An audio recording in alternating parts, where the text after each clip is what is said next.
We are rolling. So, Mom, it's now the 80s. Yeah. What's a word that frames the decade of the 80s? Um, Freedom. Tell us about that. uh, Freedom for me.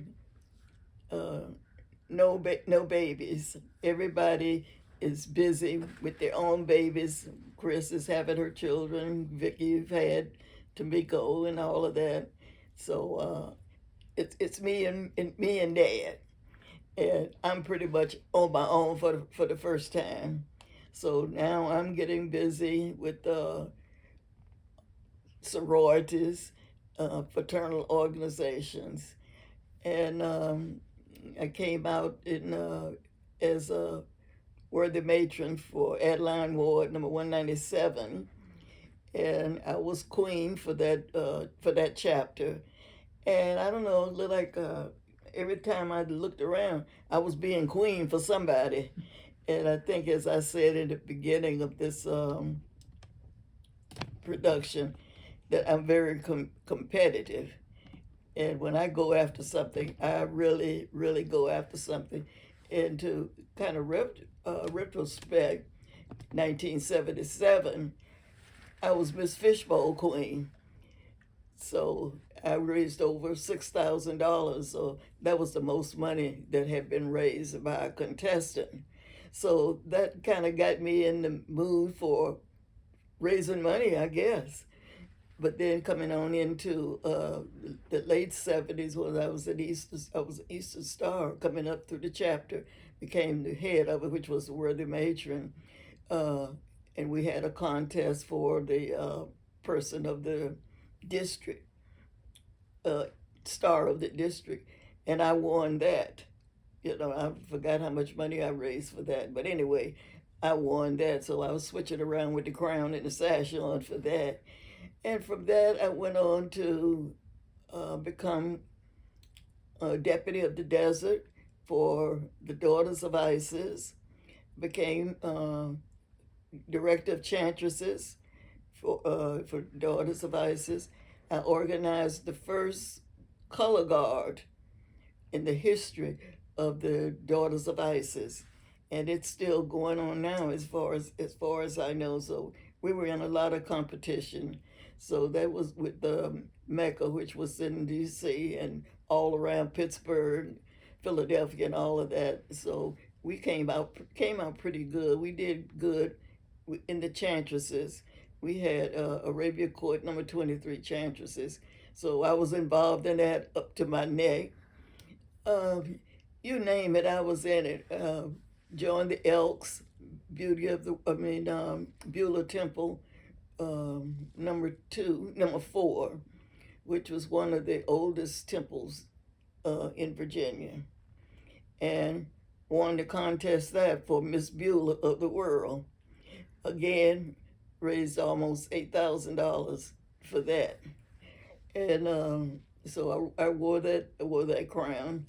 Um, Even back with the Daughters of Isis as commandress, as 1989, um, I put on a extravaganza. We have a thing that we call Egyptian tea. Well, usually it's food, all kind of food and whatnot. But I went overboard. I had a cake baked in the shape of a pyramid. It was 3-layer cake. Somewhere there's pictures of that. But not only that, um, I had some of the nobles to bring me in on, I don't know what you call it, whatever Cleopatra rode on. So I rode in on that. We had a tent in the back of the ballroom with curtains around it, real sheer curtain. So the potentate and I sat back there, and that way we were facing the rest of the audience, the dance floor, and all that. So it was a big production, bringing me in, and they joked me, said, "Good thing you wasn't no heavier. We had to carry you, carry you on there." But they had fun because they had on their little short, whatever skirts or whatever they wore back in the Roman days. And they had me up there. And I had all this headgear, and I got pictures of that somewhere around here. So that was an exciting time, and I was always told every time I start out with something, I go up and beyond what somebody else have done. I always go for excellent, you know. So um, I belong to every fraternity. There is 7 of them, and I belong to every last one of them, and held office in every last one of them. So at Sirens, I went to the very top as the matron, and Daughters of Isis, I went as far as you could go in the state as the deputy of the desert, which I had all of the courts in Virginia under me, you know. So I have been busy with charity work and leadership pretty much my whole life.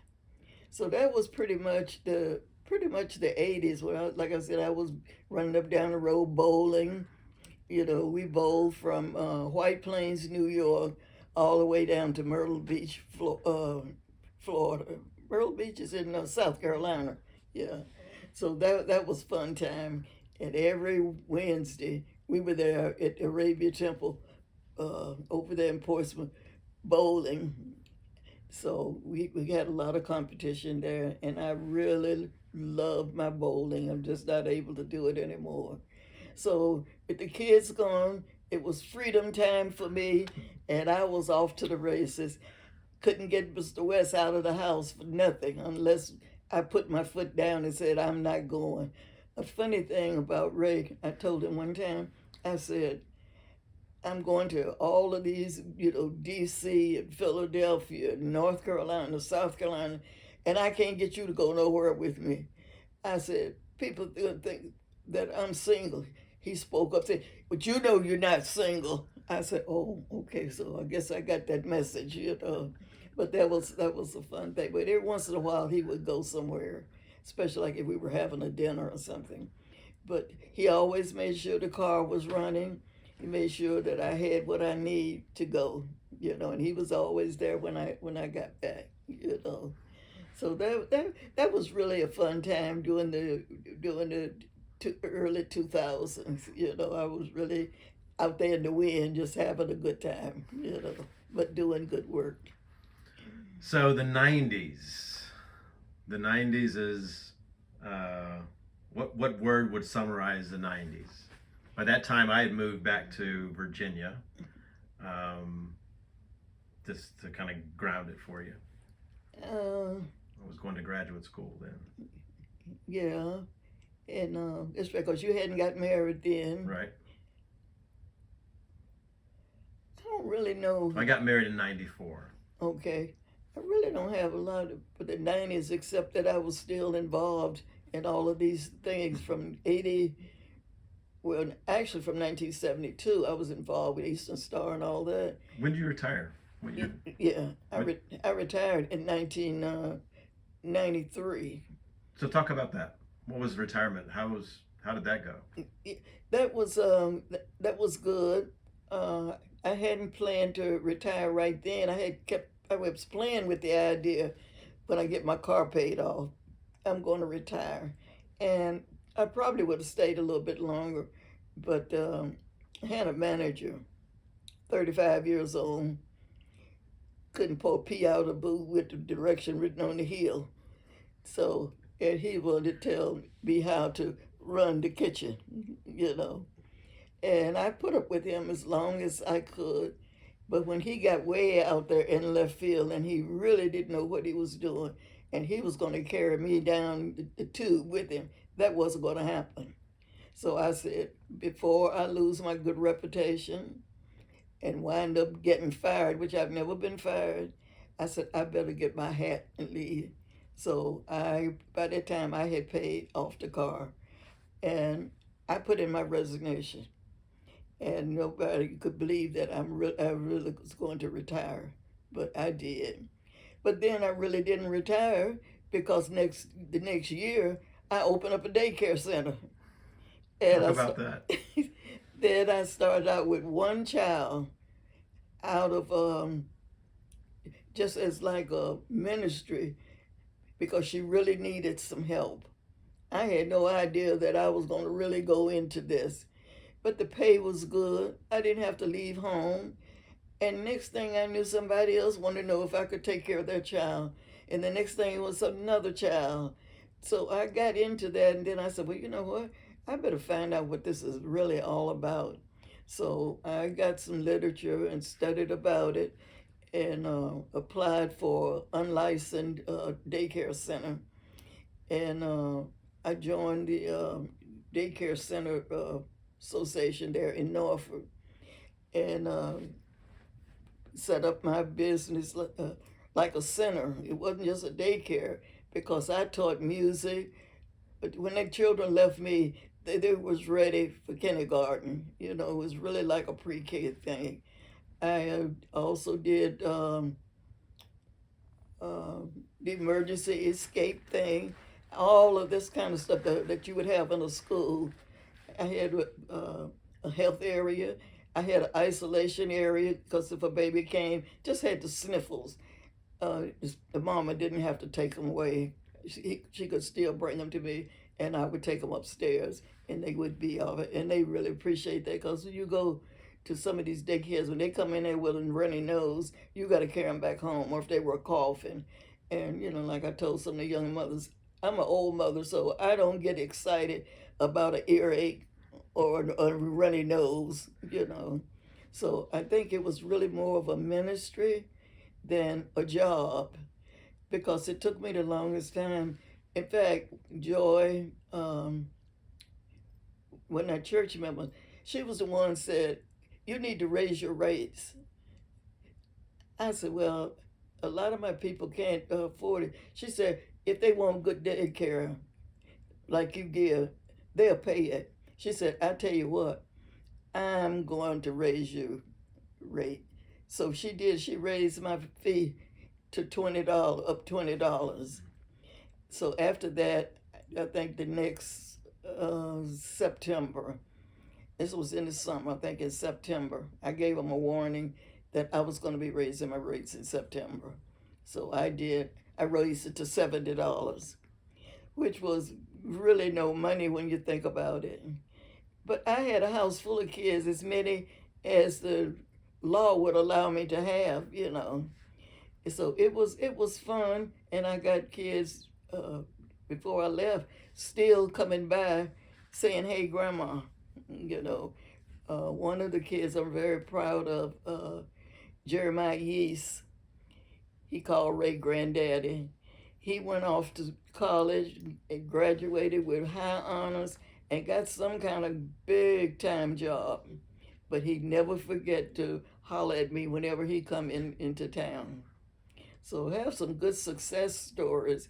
And some of the teachers from Granby and from Taylor Elementary told me that I had done an excellent job. When those children came to kindergarten, pre-K really was coming to pre-K, that they didn't belong in pre-K. She said because they were too advanced. So some of them went to kindergarten because everything that they needed to know in pre-K, tying their shoes, knowing the name, knowing the alphabet, knowing their address and phone number, they had already been taught that. And, you know, they knew how to sing. They were taught different music, Peter and the Wolf. I would put records on with Swan Lake. So they were really taught a lot of stuff that they may not would have even gotten taught in a regular daycare, you know. But you had that mother touch there with them, you know. And we had certain rules, menus. But me being mama, I would add things to their menu. I would make homemade cookies for them, homemade lemonade for them, or put chocolate in their milk, or whatever. I didn't have any problem with my children eating, you know, introduce carrots to them, put little faces on them, you know, stuff like that. And I got them to eat things that they wouldn't eat them at home, but they would eat it for me, you know. So that was fun. And I had a chance to counsel a lot of the young mothers They were talking about I can't make the kids do this. I can't, and I would ask them, well, who's the mother, and who's the child, you know, and like I told my granddaughter, children don't come with a book. They don't have a manual. So you got to kind of figure it out, you know, and you put in them what you want to get out of them, you know. So that was pretty much we now that opened it up. That was pretty much the '90s for me. They carried us right on into 2000. You know, Well, Dad had a heart attack in '94. yes. What do you remember about that? Oh, scary. That's scary. If I had to say one word, um, two words: scary, devastating. Um, I remember him getting up off the couch out there on the sun porch and holding his chest.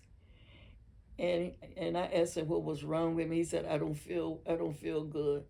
So he was heading, I don't know where he wanted to go, but he headed for the living room, and he got as far as the coffee table and fell. And I was trying my best to catch him because I didn't want his head to hit that coffee table. So as it was, but me getting between him and the coffee table, he kind of pulled me with him, but he went down between the couch and the coffee table and landed on the floor. You know, come to find out that he'd had a heart attack. So we called 911, and they came right away and it carried him. And we found out that he had triple bypass, had three chambers that was stopped up. You know, I don't know what the percentage was, but he wasn't no time before he had that surgery. You know, and funny thing, he used to smoke and of course drink his beer, but the doctor had told him to stop smoking. The day had that heart attack, he didn't smoke another cigarette from that day to the day he died. And people say you can't stop smoking. Ray was a living witness. Oh, yes, you can. He stopped just like that. Never lit another cigarette, as far as I know. You know, he said he never lit another one, and I believe him. Yeah, the Yeah. paramedic. The story I heard is that the paramedics, when they were asking him, "Do you smoke?" and he said, "I used to." Yeah, And they said, "Well, when did you stop?" He said, "This morning." yeah, yeah. That was the truth. So that was a running joke with us, you know, with him, you know. Well, he retired the following year or later that year. What? How did the world I think change? the following year he kind of hung in there a little bit. Well, he was kind of on disability, and I think he went back to Port Authority, but it just wasn't cutting it, you know. So he finally went on and gave it up, you know, because he had his pension, and it was pretty much enough for us to live on, you know. So, but his health wasn't gonna let him work like that anymore. So So we're in the '90s. Did you party like it was 1999 at the end of the I '90s? I did. Tell me about the millennium. You got to see the millennium Yeah. happen. So tell me what you remember of that time. Um. Y2K was happening. There was a whole lot of stuff in the air at that time. Yeah. I'm trying to think of one. I can't think of one word that would describe it. Give me a word. We're going into the millennium, the beginning of the 2000s. Yeah. Well, Josh was born in 1999. Yeah. And yeah, I know something I remember. Everybody was scared and upset because we were into the computer age, and they were saying that in 2000 that the computers was going to mess up because the computer only could go 1 and 0, and when it came into the 2000 that was going to mess up the computers. They thought the banks was going to crash. It was a whole lot of stuff going on about that. Y2K. Yeah, and again, you know, I'm a skeptic. I don't believe everything people say. I said, man invented the computer. I cannot see that they're gonna let the banking system, everything crash, because the computer only go 1 to 0. And he showed up, nothing crashed. We went right on into it, and it was fine. Yeah. Was there any? Do you have any memories about crossing over to the new millennium? Was it a big deal to you at all? No, I don't think so. But like you said, Josh was born, and he was born what 90? You said 99. 1999. Yeah. So that was a joy, seeing my baby's baby, and kind of backing up a little bit. I remember getting mad at Jerry's friend because she could go in there where Jerry was and I couldn't go. You know who that was? What was it? Wasn't I think it was Pam's mother. I don't know. Whoever she was, I think she was kind of like the coach or something. Linda. Yeah. Could have been, but anyway, I had an attitude, and I tried not to show it. But I'm sure, my feelings is all in my face, and I'm sure I was kind of huffed at that lady. You can go in there to my daughter-in-law and my grandbaby being born, and I can't go in there, But they would only let 2 people in there. I think that was you and her, But I just didn't understand why she could go in there and I couldn't go in there. But there wasn't nothing I could do about it, so I had to suck it up. Yeah, I was Switzerland. Yeah, but Josh was a beautiful, beautiful baby. Oh, when I tell you something else happened in the 90s. I went on my first cruise with Adeline Ward, and we went to the Caribbean, to the Bahamas. And I thought I was Bahama Mama for real. That's the first time I ever put any dye in my hair. Had this skirt with all these million different colors, but it was so pretty. And I had so much fun on that ship. And then that's when I got sand in my shoes for going on cruises and really traveling international. And coming on into the 2000s is when we went to Africa. I wound up going to Africa 3 times. I think I did. I think Carl went 4. I think I went 3. And that was something, learning about different cultures, different religions, and things that we thought was real. Come to find out it was just a myth, So that was quite a experience, and it was supposed to have been like a cross religion experience. And a lot of things people you think about as voodoo is really part of their religion. And I found out that they had black voodoo, which was evil, and they had white voodoo, which helped people. And we got a chance to see some of the signs. Our professor and our leader showed us the signs of some bad voodoo, and you got a chance to recognize some of it, like you might have like 3 rocks in a certain way at the beginning of a walkway going to a house, things like that. And we studied some of the stuff that was going on. I got a chance to be the fetish priest, dance with him, and Professor Saunders said, Sister West, Mama West, you done did something I ain't seen nobody else do. As many years as I've been bringing out, I ain't never seen nobody dance with the fetish priest before. And here you are here dancing with him. You was out there dancing with the priest. I said, well, I didn't know I wasn't supposed to dance with him. Nobody didn't tell me. But that was he was took it all inside. But he was just dancing right along with me, And that was it. I got a chance to see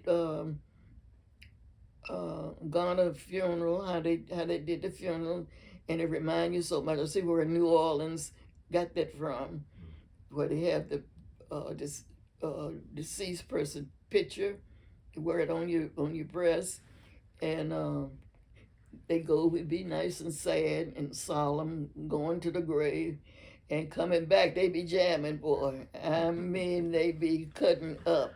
And it reminded me of the Shriners, and it reminded me of New Orleans because that's the way they do. And I said, boy, the world is so small. We think this is a great big world, but it's really not that big, you know. So I learned so much.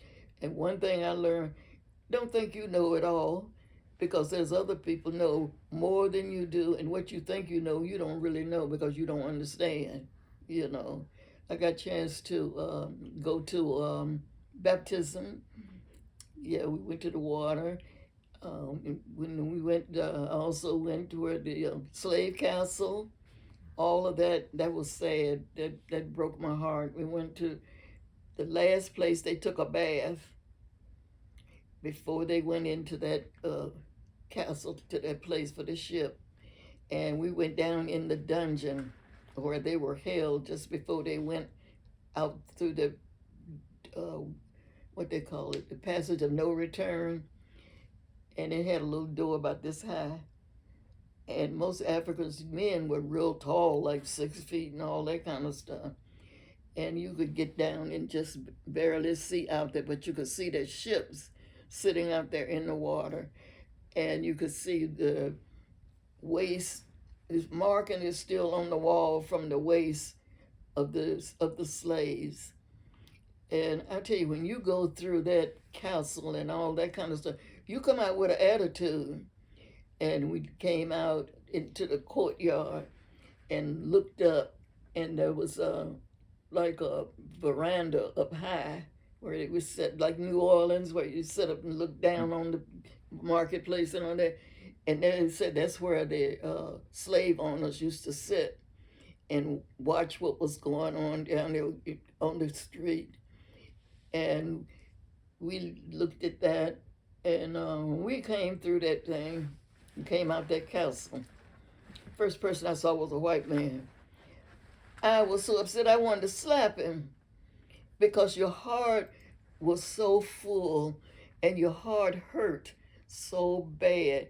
Anybody that went through that castle and came out smiling, it was something wrong with them. When you heard those stories as you went through there, oh my goodness, it just broke your heart. You know, you started from where they took their last bath, and you come on and you walk that trail, you know, on into that dungeon. Oh man, I'm telling you, it's powerful. I can still feel it now when I think about it. It's just something you will never forget. And when you go to Africa and put your feet on that soil, that's something you will never forget. Now, I don't know about other people, but I know what it feels like for Black people. They never forget where they came from. And one of the professors over there said, because you put your foot on Mother Earth, because you came back to your homeland. Oh, I'm telling you, Rusty, that was an experience that I will never, ever, if I live to be 100, I'll never forget that experience. I'm telling you. And I don't even like looking at some of these movies. We went to, where did we go? And it was a museum. And I think it was in Memphis. The Civil Rights Museum. Yeah. It's in Memphis. Yeah, and we saw the ship with the slaves, and they was just like this together on the ship. That just brought back those memories from Ghana. And I didn't stay in that room long. I saw it, but I soon came on out and went into some of the other exhibits because I couldn't stand it. It brought anger up in my heart, you know. Yeah. But I wouldn't take nothing for my trips to Africa. Every time I learned, it was and I like how much. How many trips? Yeah, huh? How many times did you go? I took 3. Yeah, so much respect for the elders. Get up, they would get up. You sit here, Mama. Gray hair meant everything. You sit here, put your bags here. Nobody. We sit in the marketplace. Nobody's gonna bother your bag. You sit right here, Mama. Yeah, or either you go over there and you come back, your bag will be right here. And I said, what what if somebody take it and run? He said, if somebody take this bag and run, somebody have him before he get out that door. And it won't be pretty. I said, wow. And Carl had been there so many times. They knew him. And after I had been there the second time, they knew me. They called me Mama, Mama West. Yeah. And I got a chance to meet the um, weaver, the master weaver, and he gave me some material that I had to smuggle out of Africa. And guess I shouldn't put that on. That you might need to delete that. But I don't think they're going to mess with you. but it's beautiful. Oh, it is beautiful. It's got real gold threads running through it. It's in my trunk.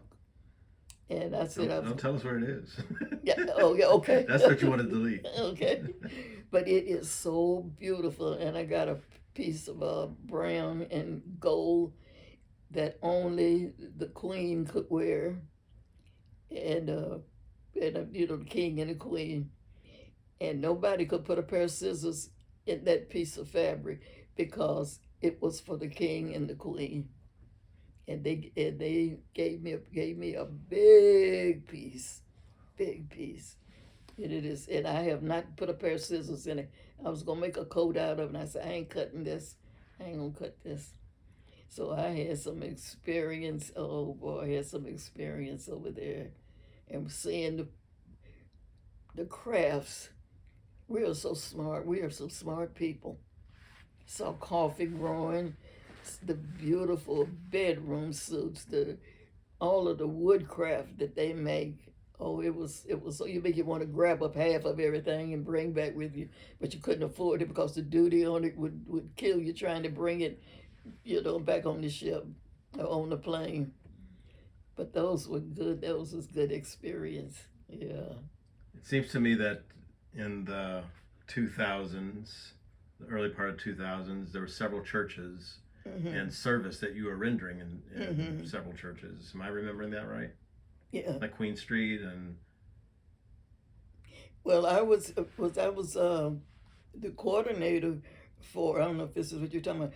I was the coordinator for the missions churches of the Baptist churches of the South. So I had 14 churches under me for the missions. And this is Queen Street? Yeah, this is Queen Street, but the other churches had to do with all of American Baptist churches of the South, North Carolina, South Carolina, Georgia, and all of that. So in the Hampton Road area, I had 14 churches under me that I was responsible for them getting their reports out, that their reports were accurate, and whatever was entailed before it went up to the headquarters there in Baltimore. Yeah. So I've been involved with the church. I've been involved in some of everything. I had my fingers in it up to my neck. And, I never get in anything that I'm going to be a bench person. I'm just going to sit here and enjoy. I always wind up getting drafted in something, and then I wind up getting a leadership position, and then I'm off to the races. Then I'm up to my eyeballs in developing stuff. I said one of these days I'll learn how to sit down and be quiet and be like a little church mouse. Nobody know I'm there. Yeah, you might retire even, right? You might decide to retire. Yeah, I don't know when that's gonna be unless it's right now. So at the end of the first decade of 2000, Dad gets sick. What did you say?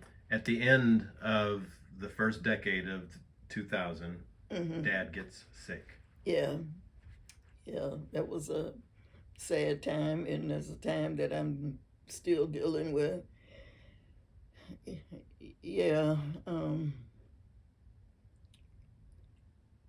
that was a hard time.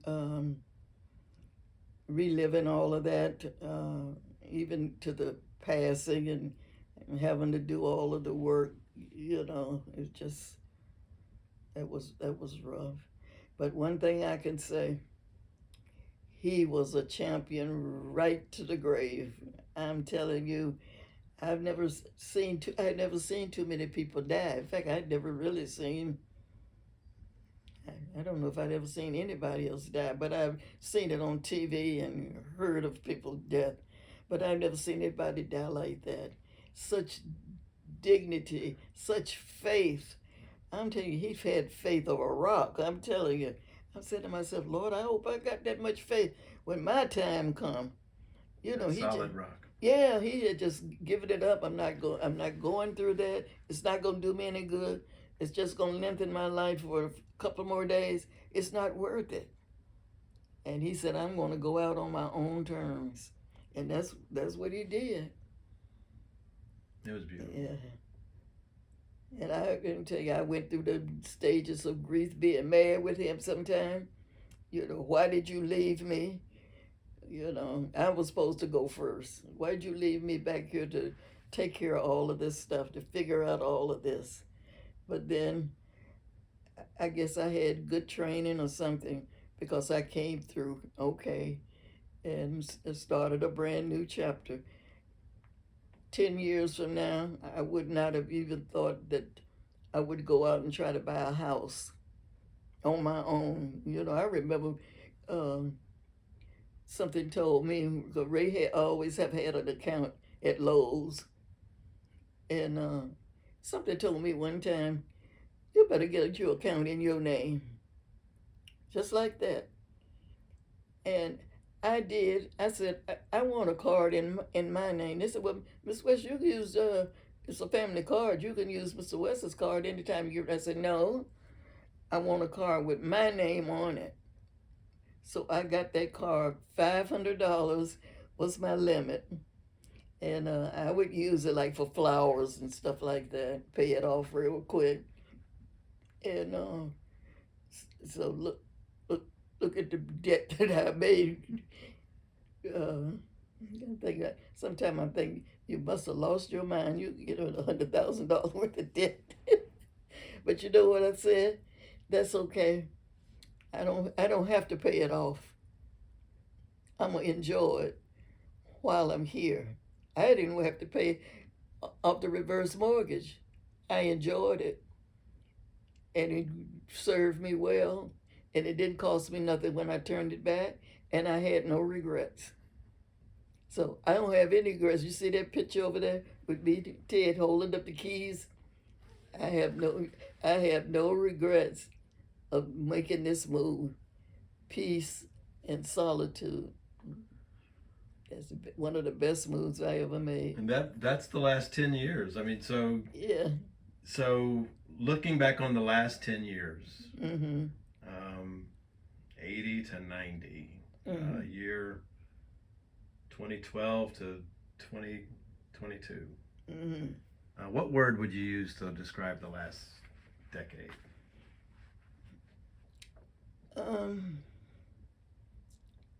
Like I said, freedom. Um,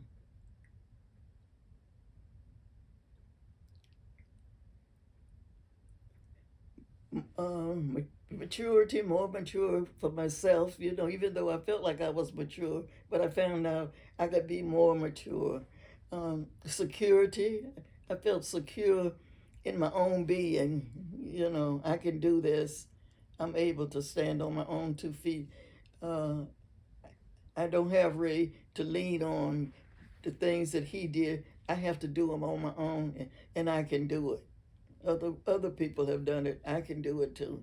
You know, I just have to take my time and make good decisions. You know, I can't spend a dollar that I don't have. I can't spend a dollar if I don't know how I'm going to make another one. So that's always been my philosophy, to stop and think. I always work with a pen and a pencil and a paper. And when I make a step to do I set goals. I still set goals, long-term and short-term goals. I don't have too many long-term goals now. My short-term goals is built around you children, you know. But I used to set them goals. Sometimes it would be like a 3-year goal, a 5-year goal, and maybe a 10, 15-year goal. But I can honestly say, sitting here every goal that I have ever set, I have accomplished it. Every goal, even to paying off a bill for my dad, because I remember he had a bill, could never pay that bill off. Every time I looked around and called HFC, Home Financing, and I said, if I ever get a job on my own, I'm going to pay that bill off, and I'm never going to be in debt like that. If somebody knocking on my door, I'm going to work, I'm going to save my money, I'm going to pay my bills, and I'm always going to have a nickel or a dollar in my pocket. And that has been my philosophy for life, and I've lived by that. Yeah. You've had a relationship with the presidents through the years. You have an eye on the decades. Yeah. What's the first president you remember, and tell me some memories of presidents. You've seen a lot. The first president I remember anything about was, and that's I guess mostly, well, I do remember, was Delano Roosevelt. And I remember Mom and them sitting by the radio listening to him. I think he used to come on like on either a Saturday evening or a Sunday evening or something. That was two things we would listen to whenever he made his fireside chat. And he would tell us what was going on. And I remember the war was going on, and he would be talking so calm and soothing. And I guess he was talking to the families. Well, I guess he was talking to the nation, really. And he was saying things are rough. And I don't think he lied to us, but we're strong and we're going to pull through, and things like that. And I just thought that, I guess I thought he was a good president because he was my first president. And I guess I wasn't the only one because he was elected, 4 times? No, 3 times. 3 times 4 is 12. He was elected 3 times. And nobody else can be elected 3 times unless they change the Constitution. So he must have been a good president. So I remember that. Let's see. Did Truman follow him? Huh? Does Truman follow him? Yeah. I don't remember a lot about Truman. I think it was Truman and Eisenhower. Was it Truman the one that called Eisenhower back? I think Eisenhower follows Truman. Okay. But somebody called Eisenhower back off of the field. There was something going on with Eisenhower and MacArthur. Well, right. Yeah, they were called to the principal's office. Yeah. But I think Eisenhower was called on the carpet by one of the presidents, so it must have been Truman. I think so. Yeah. But I don't remember what he had done or didn't do. I think Truman was probably trying to tell him how to do stuff over there on the field and probably didn't know what he was talking about. Well, there was some competition between all the stars. Mm-hmm. Patton instigating things. Yeah. And I think the president needed to set it straight. Okay. And that's where Ike got 5 stars. That Okay. he was the supreme commander. Okay. And that's when Patton basically got a slap down. Oh, okay. Because he was such a renegade, he was always picking a fight. Yeah, when you see what you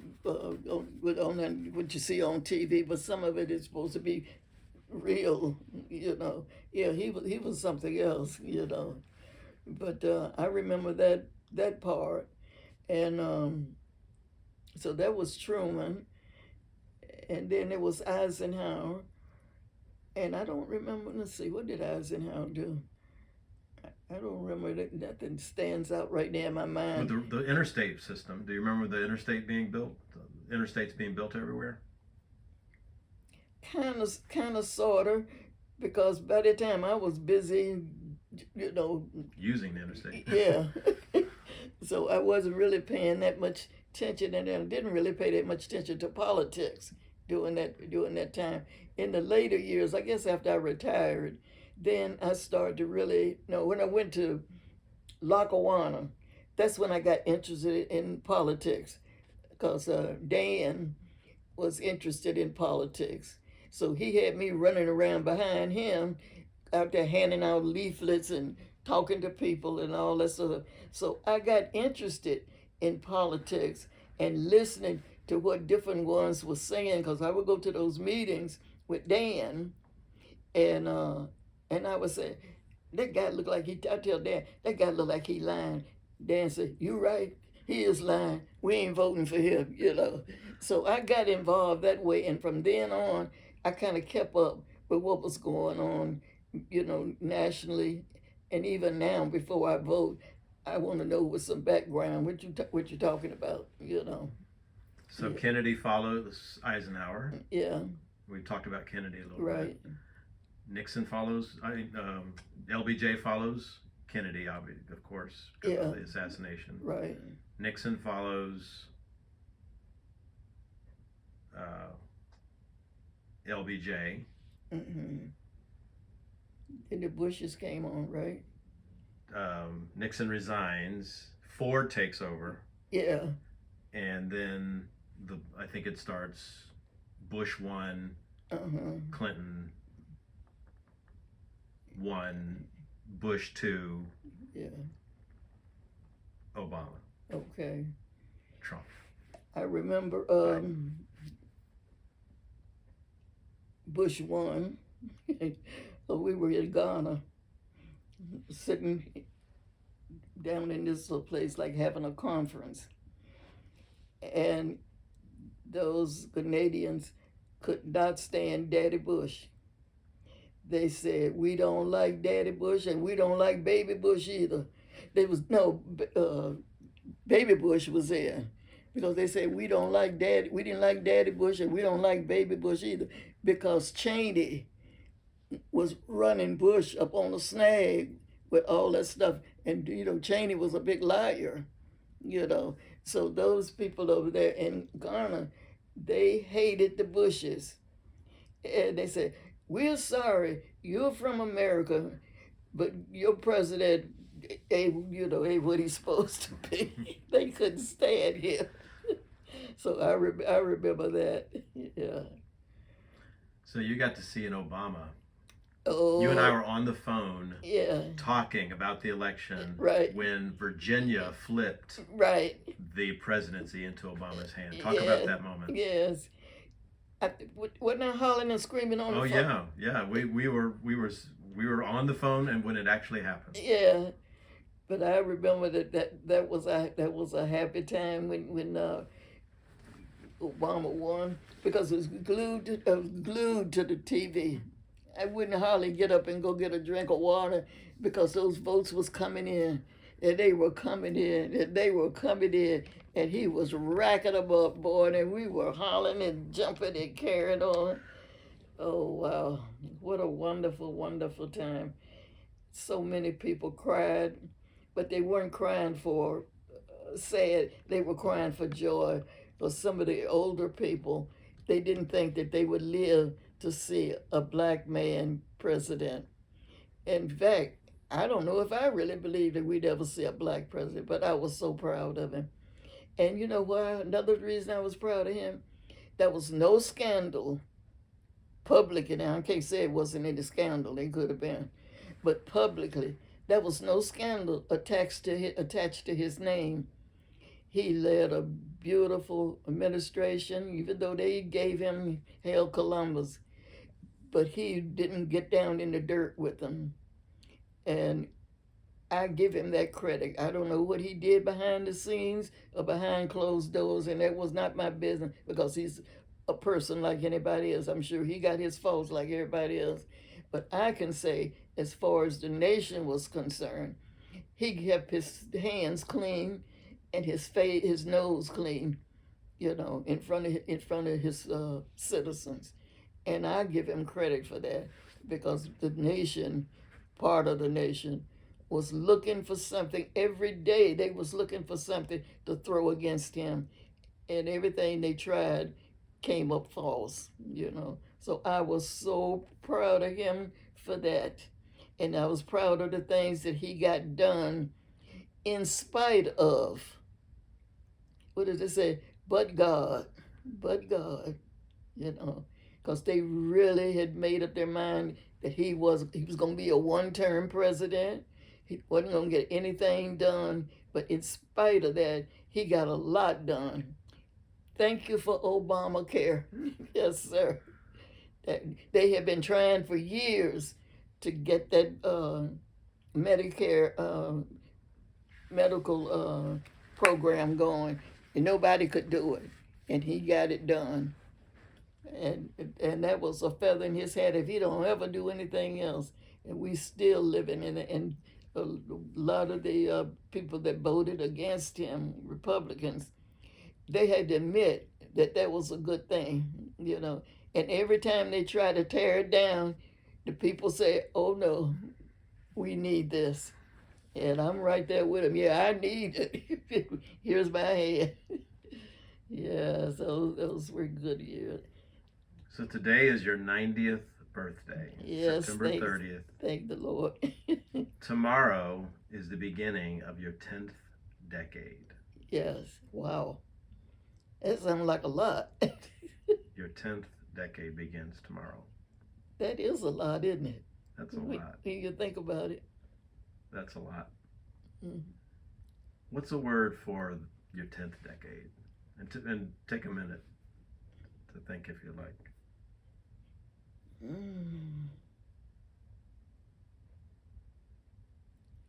Grace. More grace. It's more than one word. Yeah, let it go. Grace. Peace. Peace for my children. Peace in my life. I don't like a lot of stuff going on. Serenity. I don't even worry that much about safety, but I just want peace and security, which would take in safety too. But I want to see my grandchildren happy and established. You know, each one, this young generation that's coming along, like Crystal and Josh and Amber and all of them, especially my girls. I have a thing, I pray so hard for my girls, that they will be able to stand on their feet, and those that have children, that they will be able to take care of their children, that they won't have to depend on somebody's son to give them a piece of bread or to give them security. It's wonderful, and I hope that they will have a good husband. But just in case they don't, that they will be secure in their own being, in their own career, that they know that they can raise a family on their own. So I pray hard for that. The boys, I feel that they're going to be okay. Most of the boys, LaCondre, Josh, KJ, kind of floundering, but he's working 2 jobs, so he's finding his way. So the boys, well, Tamiko, he seemed to be stable pretty much right now, as much as he can. Mark got his head on straight, unless somebody turned it for him. But the boys are okay, but it's my girls that I pray for. And I feel like for my children, my seeds, Ray and I have done a decent job. I feel like y'all have brought us pride. And I am so proud of each and every one of them. Like I said, every one of y'all got your own skills.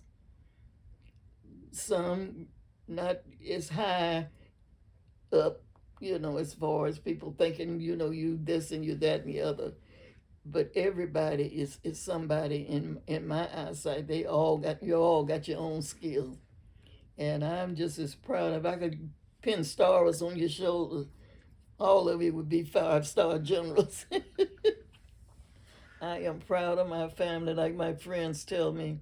Mildred, and especially my best friend Dottie, she used to tell me, Mildred, you're so blessed. Your children love you.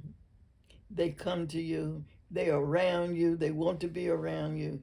So you are blessed. And I am. I feel blessed. And I believe that's the thing in the scripture of the Bible about, you know, if you raise your children right and you teach them right from the knee, they'll grow up and call you blessed.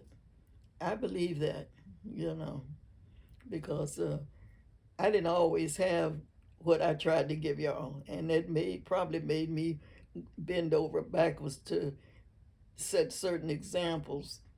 Not that I'm perfect, not that Ray was perfect, but we did the best we could with what we had, you know. So, like some of the things that we didn't separate, the ups and the downs, we hung in there. As Reverend Moody said, we had that stick to itness. I wanted to slap his head off, and I'm sure he felt the same way about me. But we didn't. We stuck in there for 54 years till God took him away. We said, till death do us part. And that's what we did. We stood there till death took one of us. And I'm wishing that for y'all find your right mate and y'all hang in there, you know. But I will say this too. I don't believe in living in hell. I don't believe nobody abuse you. If you can't live in peace, then it's best to go your separate ways, because if people that's living in hell, somebody's subject to get hurt.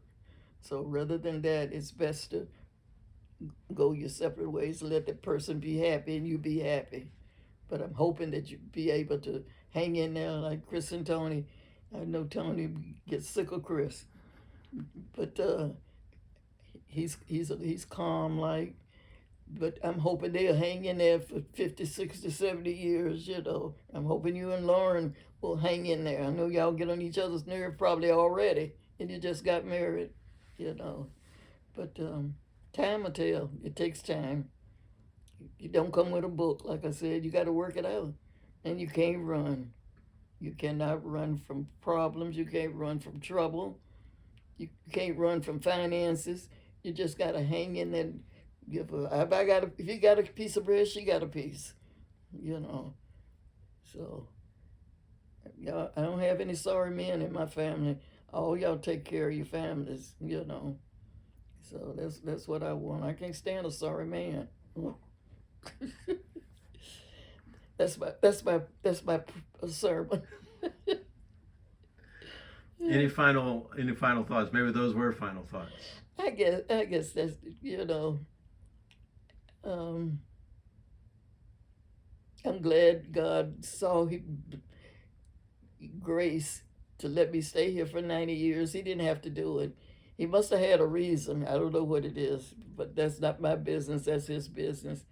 And I'm going to stay here and try to serve him as long as I can. But I ain't ready to go. But if I got to go, I'll go. But I ain't running to the head of the line and say, here am I, send me, But if I go, I would like to go like Ray. Peaceful, even if whatever way I go, I'd like for it to go with dignity, Is there a favorite scripture that you... Yes, be still and know that I am God, and the Lord is my life and my salvation. Of whom shall I be afraid? And I'm not afraid. Because I believe, sometimes when I can't sleep, and sometimes I have these crazy thoughts that go through my mind, sometimes I be singing, the Lord is my light and my salvation, and I'll calm right on down. So that's one of my favorites. That's my favorite. And like, be still. Sometimes you just got to stop. You can't do nothing else. So you just have to stop and say, well, Lord, here it is.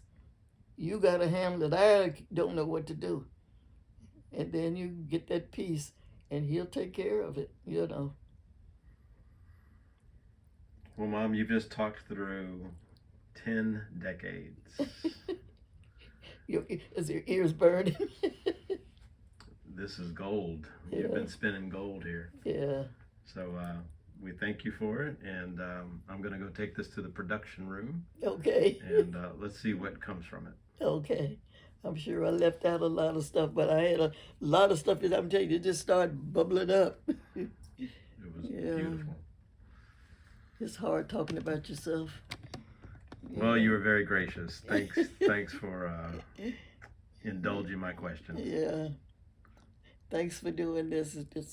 be something that y'all can look back on years from now. Yeah, this is gold. Yeah.